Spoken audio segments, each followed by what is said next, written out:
What's up, teammates? Look, man, Antonio Pierce isn't going anywhere, so stop calling for his head. A lot of people calling for his head, and there's really no reason to call for it. And it's too early to go into something like that. So let's think about why he wouldn't be fired. Let's talk about the fact that AP came in and he just completely changed the culture of the team.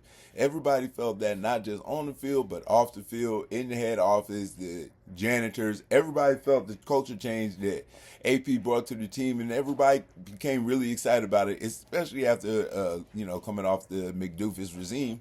But still, the people in the building and the people on the team are still happy that they have AP as their coach. So fans could be upset. The people that matter up in the office, they're not upset at all. They're not upset because they understand.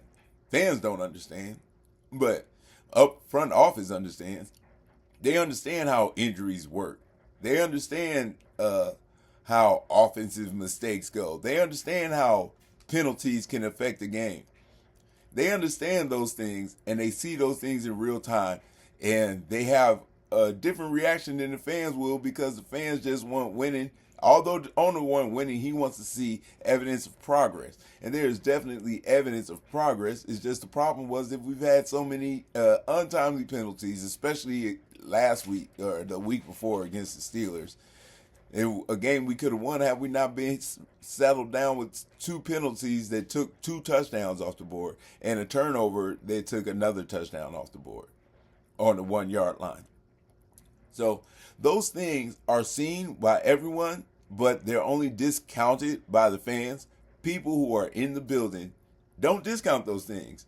They realize that, you know, everything's not golden all the time. And sometimes things don't go your way. And when things don't go your way, they don't just sit there and continue the blame game. They would wait and see what's going to happen. They try to figure out why. Fans, they just throw the blame to anybody they want to. Why aren't these Minshew maniacs throwing any shade at Minshew? Because they want to save their motherfucking face. Chat Sports and Sanji still defend. Well, Sanji is still defending Minshew like to his very last death, saying, "Well, it's not all Minshew's fault that he sucks." And although I did a video like that it's not all Minshew's fault that he sucks. But Miles is being more sarcastic. He really thinks that it's everything around Minshew, and Minshew's having a hard time working with that. So there's so many faults in the team that you can't blame Minshew for that. But anyway, that's not true at all. You can blame Minshew for everything. Minshew and Gesky. Now, the first person you can blame, you have to blame is Gesky, and then everything falls in line behind that. You can see why the team isn't working or the offense isn't working. I'm going to do another episode about that, probably even later today. So, Gesky's the problem, not AP, okay? So let's just go ahead and get that out of the way, all right? And plus, if you guys want Shedeur Sanders as much as you think you do, as much as I do, well then don't worry about AP. Let AP be where he is.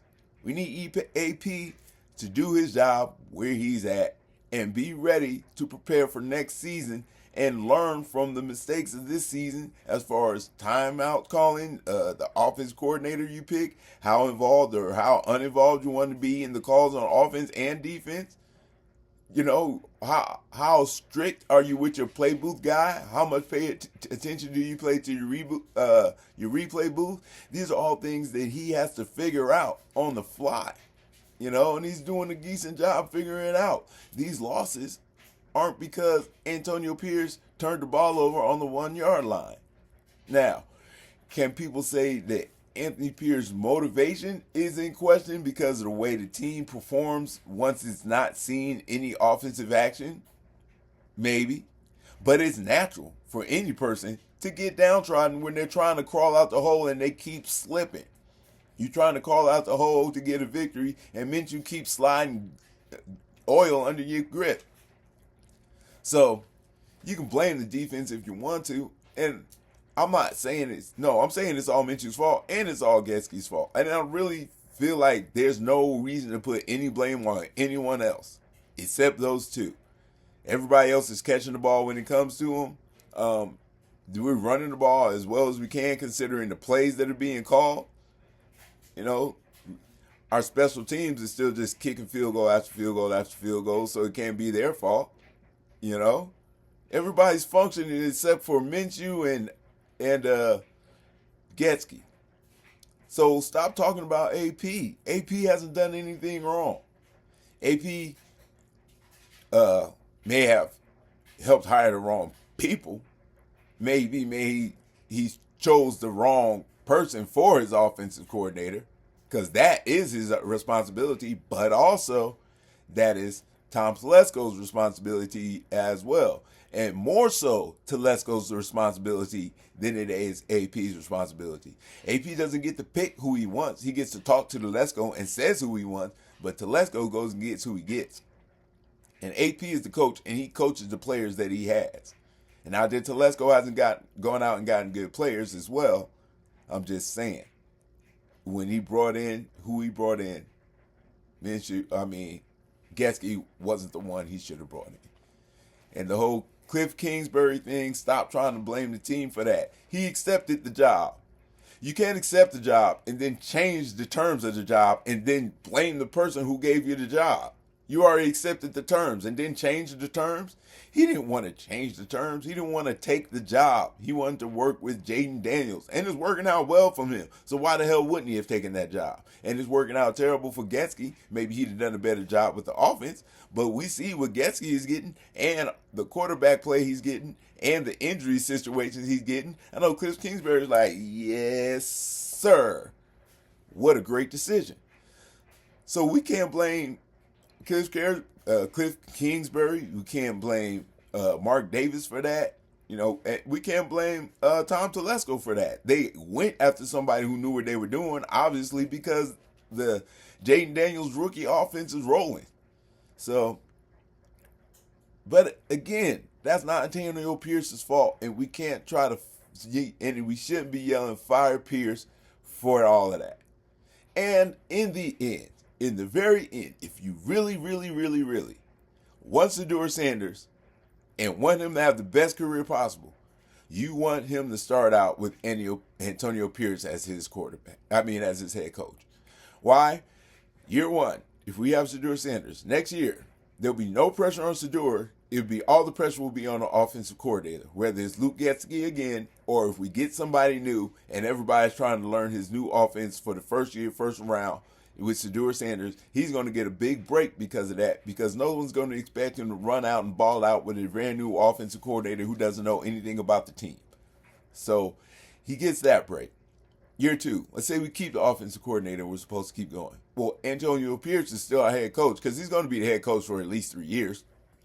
Antonio Pierce is still a head coach. And let's say Shedeur Sanders isn't performing. Well, he's at the end of year two. They're going to blame all the lack of performance on Antonio Pierce. So now he's got an offensive coordinator that hopefully he ran well with for 2 years.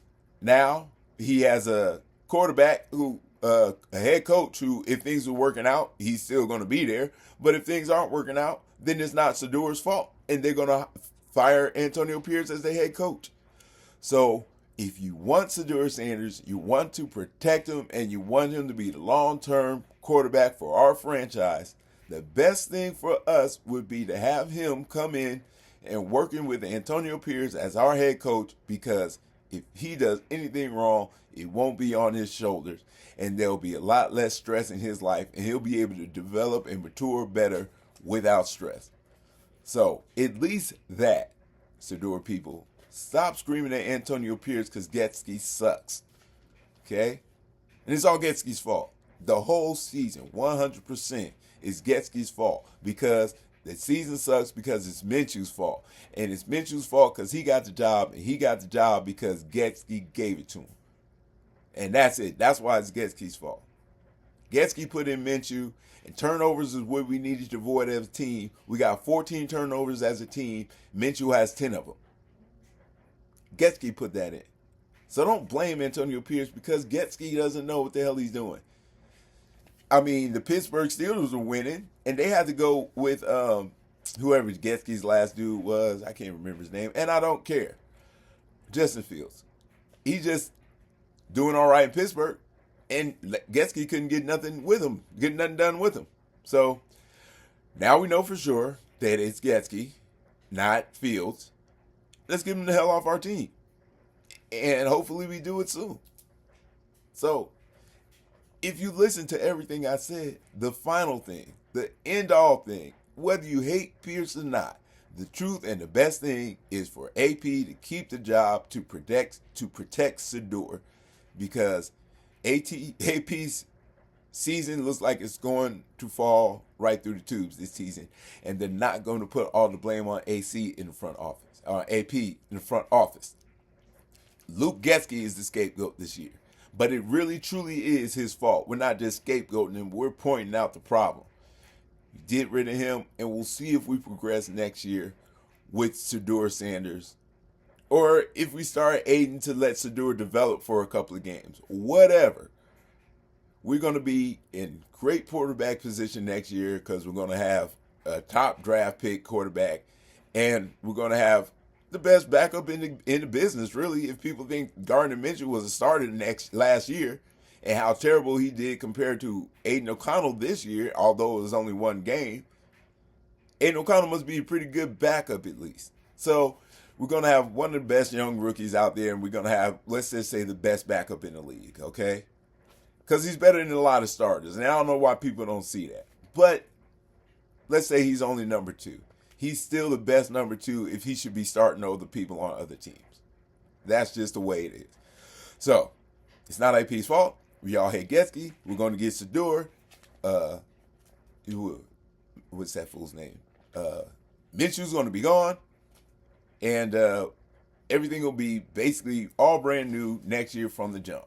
This year is basically, and again, one of those things where we can't lose, because if we lose the game, we're closer to Shedeur. If we win the game, we feel a little better, but we can't win too many because we got to stay close to Shedeur at this point. The rest of the season is bupkis. We got Aiden for 4 games to see what he can do, and that's nowhere near enough.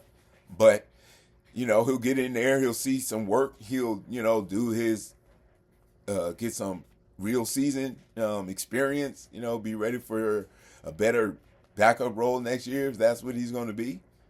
So all these things can come together in a great way. It's not AP's fault, and it's all Getsky's fault. Period. Getsky and Minshew will be off the team next year, and we will be able to start anew. Okay? This year's gone. It's gone.